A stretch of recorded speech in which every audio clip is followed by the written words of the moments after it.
Selamat pagi, Assalamualaikum warahmatullahi wabarakatuh. Bertemu kembali dengan saya Santi Darmastuti. Pada pagi ini kita akan berdiskusi mengenai kerangka kelembagaan di Asia Pasifik. Jadi setelah UTS kemarin kita akan mulai coba melihat isu-isu terkini ataupun dinamika isu yang ada di Asia Pasifik dan salah satunya mengenai kerangka kelembagaan karena kita tahu bahwa bicara kerangka kelembagaan sebelum UTS juga kita singgung bahwa isu ini menjadi salah satu hal yang atau poin penting di dalam perjalanan regionalisme yang ada di Asia Pasifik.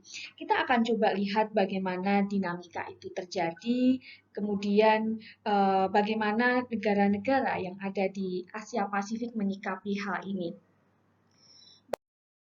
Uh, Ketika bicara mengenai kawasan Asia Pasifik ini juga pernah kita bahas ya pada saat pertemuan sebelum UTS bahwa bagaimana regionalisasi atau legalisasi ya terutama legalization di Asia Pasifik itu begitu sangat lemah ya sangat lemah. Jadi di sini bisa kita lihat bahwa ketika bicara integrasi ekonomi, harapannya adalah bagaimana ketika integrasi ekonomi terjadi, maka ada semacam bentuk institusi yang dilegalkan, ya, yang dilegalkan dikarenakan dengan adanya regionalisme, misalnya adanya integrasi ekonomi, maka ada berbagai macam tuntutan ya dari politik domestik, baik itu ekonomi, keamanan maupun politik yang membutuhkan semacam kerangka kelembagaan yang jelas ketika menyelesaikan beberapa persoalan yang ada di dalamnya. Jadi dalam hal ini pastinya integrasi ekonomi harapannya ada semacam institusi yang dilegalkan. Selanjutnya ketika bicara kenapa legalization di Asia Pasifik itu agak lemah gitu ya. Kita pernah singgung bahwa ternyata salah satu aspek yang menjadi penting karena sebenarnya ada lembaga alternatif di luar kawasan yang menyediakan karakteristik legal yang diperlukan di dalam tata ekonomi. Yang kebetulan itu sudah sesuai dengan ya dalam artian paling tidak memenuhi kebutuhan domestik dari negara-negara yang ada di Asia Pasifik ya. Sehingga ketika ada lembaga alternatif di luar kawasan gitu ya yang menyediakan kerangka legal hal semacam terkait dengan ekonomi gitu ya, maka biasanya permintaan untuk institusi yang serupa ya di kawasan itu menjadi lebih rendah. Nah, selanjutnya pastinya ketika bicara mengenai kerangka kelembagaan juga tidak terlepas dari bagaimana dinamika hubungan persaingan yang ada di dalam kawasan itu sendiri. Nah, selanjutnya bicara mengenai bagaimana institusional ya kondisi institusional yang terbaru di kawasan Asia Pasifik bisa kita lihat bahwa misalnya bisa kita lihat tentang ASEAN Government and WTO misalnya.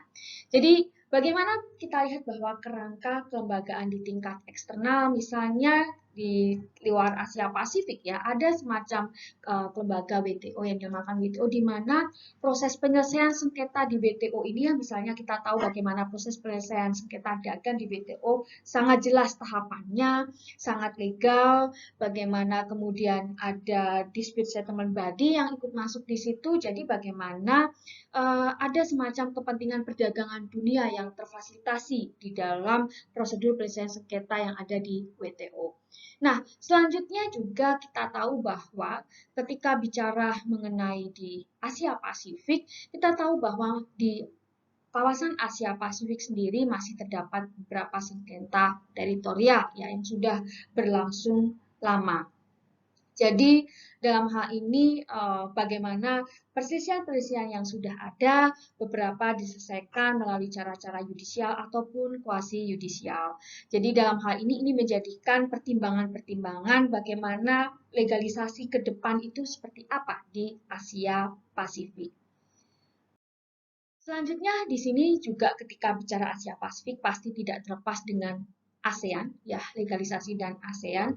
Jadi bisa kita lihat bahwa Mekanisme penyelesaian sengketa di ASEAN juga merujuk pada model proses pengambilan keputusan yang berdasarkan kepada konsensus, yang tentu saja menuju kepada pendekatan yang lebih legal. Jadi dalam hal ini ASEAN sendiri juga kita tahu sudah menciptakan beberapa kerangka aturan, ya, regulasi yang menjadi guidance, menjadi panduan bagi negara-negara anggota, terutama di dalam persoalan integrasi ekonomi atau perdagangan bebas yang ada di dalam ASEAN. Jadi ada semacam bentuk legalisasi yang sudah diciptakan oleh ASEAN dalam hal ini terkait dengan perdagangan bebas yang berbasis kepada aturan. Nah, kalau bicara mengenai APEC, kembali bicara mengenai APEC, tentu saja kita tahu bahwa tadi ada kerangka yang lemah, gitu ya. Karena tadi seperti disampaikan bahwa ketika di luar kawasan terdapat semacam kerangka kelembagaan yang lebih formal, lebih legal di dalam proses penyelesaian sengketa, gitu ya. Maka di sini rupanya dinamika yang terjadi di APEC memang tidak bisa kita samakan dengan sudah terjadi di WTO, ya. Dan bahkan di sini ada beberapa aspek misalnya tidak dalam arti tidak ingin menyamakan dengan proses penyelesaian sengketa formal seperti yang ada di WTO, tidak menciptakan hal semacam itu. Nah, di sini walaupun tapi di sisi lain tadi disampaikan ASEAN ya, karena kita tidak bisa terlepas dari ASEAN. ASEAN sendiri di sini ternyata sudah mulai bergerak ya ke arah legalisasi, ya ke arah legalisasi, dan bagaimana mulai ada sejumlah aturan, sejumlah panduan, sejumlah guidance yang digunakan oleh negara-negara anggota sebagai kerangka kelembagaan yang ada. Nah, di sini ketika bicara mengenai legalization and its regional limits, sebenarnya kalau bicara Asia Pasifik ya, sebenarnya integrasi ekonomi yang terjadi di Asia Pasifik itu pastinya akan lebih dalam ya dari integrasi yang ada di Asia Tenggara. Dan bahkan pola legalisasi di Asia Pasifik tentunya akan memiliki implikasi yang lebih luas ya terhadap dilema yang dihadapi oleh negara berkembang yang tentu saja mempertimbangkan institusi regional dan global seperti apa ke depannya. Nah, kemudian ketika bicara mengenai APEC ya, kenapa kemudian bagaimana untuk ada semacam bentuk resistensi terhadap kerangka kelembagaan yang di APEC gitu ya, tetapi bahkan para negara-negara yang ada di dalamnya itu juga ikut serta di dalam kerangka kelembagaan yang di WTO secara bersamaan. Nah, di sini dikatakan bahwa ada semacam seperti studi yang dilakukan oleh Kehun melihat bahwa integrasi yang terjadi di APEC apabila terjadi integrasi di kawasan Asia Pasifik ya secara legal, maka dalam hal ini isu-isu yang sensitif akan banyak lebih dibahas, akan lebih banyak luas ya. Jadi dalam hal ini tentu saja lebih luas atau pengaturannya terhadap isu-isu sensitif daripada yang ada di WTO. Nah, tentu saja bagaimana di sini juga melihat bahwa kenapa resistensi atau ini terjadi karena bagaimana lembaga ekonomi regional Asia Pasifik itu menghindari adanya semacam bentuk persaingan dengan lembaga global. Nah, di sini Acarya juga ya, Amitav Acarya juga pernah menyinggung mengenai dalam studinya terkait dengan Asia Pacific Way. Ya, bicara mengenai Asia Pacific Way ini adalah semacam bentuk preferensi untuk metode yang lebih evolusioner, non-legalistik, dan komitmen yang tidak mengikat. Jadi dalam hal ini kalau bicara mengenai APEC misalnya di Asia Pasifik, ini akan melihat bagaimana adanya semacam bentuk pendekatan Asia dalam kerjasama ekonomi yang di dalamnya berupaya untuk menyepakati prinsip-prinsip ya, prinsip-prinsipnya itu disepakati dulu. Setelah disepakati, maka akan ada semacam proses pemberlakuan dari prinsip-prinsip itu ya secara berkembang dengan sendirinya. Jadi mereka berkembang, prinsip-prinsip ini berkembang dan tumbuh secara bertahap gitu ya. Jadi dalam hal ini terlihat bahwa ada semacam bentuk forum yang lebih menyepakati prinsip-prinsip secara bersama di dalam kerjasama ekonomi dan itu berjalan dengan apa adanya, berjalan dan berkembang sesuai dengan dinamika kawasan yang terjadi.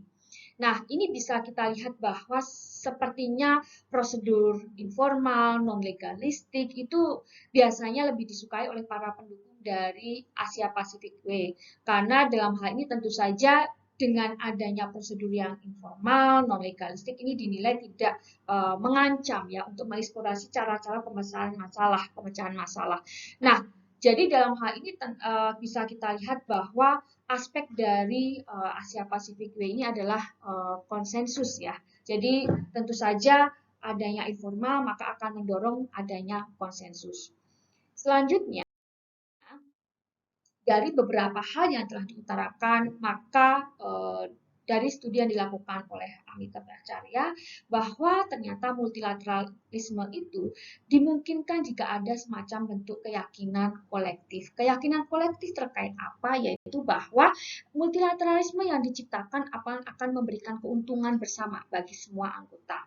Selanjutnya, ketika bicara mengenai konflik antara multilateralisme dan kepentingan, ini bisa kita lihat bahwa di kawasan Asia Pasifik ada semacam bentuk konflik yang mungkin bisa kita lihat adalah konflik yang terjadi antara AS dan Tiongkok. Ini menjadi salah satu faktor kenapa keyakinan kolektif ini menjadi sangat penting. Selanjutnya bisa kita lihat ketika bicara mengenai perkembangan multilateralisme di Asia Pasifik, ini tidak lepas dari konsep yang diusung oleh APEC maupun East Asian Economic Caucus yang diusulkan oleh Malaysia. Dan kalau bicara APEC, maka di sini konsepsinya itu lebih kepada memprioritaskan adanya saling ketergantungan kepentingan dan keterkaitan keamanan dan ekonomi atas dasar Trans-Pasifik.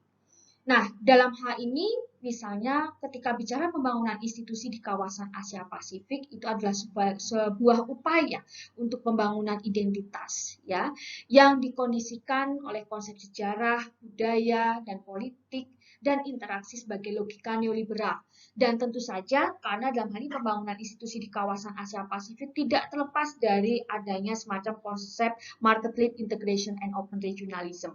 Nah, dalam hal ini tentu saja bisa kita lihat bagaimana model konsensus yang dilakukan oleh negara-negara Asia Pasifik di dalam melakukan bentuk kerjasama ekonomi tanpa dalam hal ini legalisasi yang terjadi memang masih berproses dan tentu saja banyak yang pro dan kontra terhadap legalisasi yang akan terjadi di Asia Pasifik. Baik, tadi adalah merupakan gambaran umum dari mengenai kerangka kelembagaan yang ada di Asia Pasifik. Semoga video ini menjadi pemantik diskusi nanti di kelas. Kita akan bicara lebih lanjut mengenai kasus-kasus yang ada di Asia Pasifik. Demikian penjelasan dari saya. Wassalamualaikum warahmatullahi wabarakatuh. Terima kasih.